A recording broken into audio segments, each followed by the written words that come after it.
আজকে আবার ফিরে আসলাম আবার আরজি করের ঘটনা নিয়ে।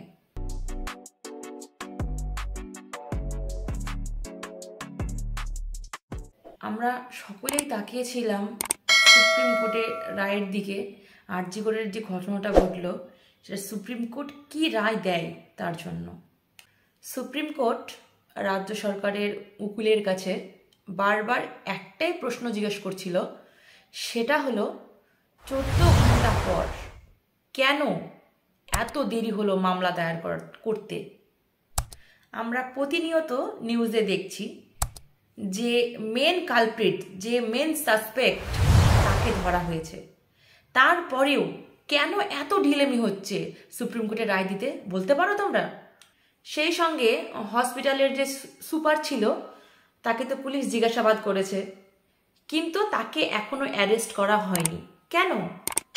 কালকে সুপ্রিম কোর্টে রায় দেওয়ার পর আমাদের রায় তো আমরা পাইনি, তার জন্যই খেলোয়াড়, তোমার অ্যাক্টর, এমনকি ছোটোখাটো ইউটিউবাররাও এই প্রতিবাদ করার জন্য রাস্তায় নেমেছে।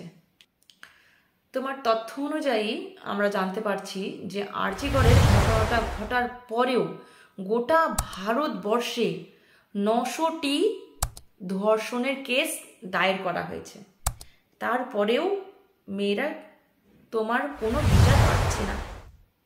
রাজ্য সরকার, কেন্দ্র সরকার এমন একটা আইন পাশ করতে পারে যে ধর্ষণ, বিশেষ করে ধর্ষণ মতো কেস দ্রুত যাতে বিচার হয়।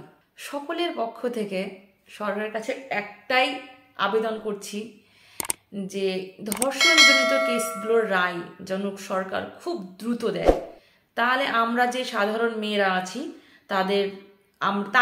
আমরা বিশেষ করে খুব সেফটি ফিল করব।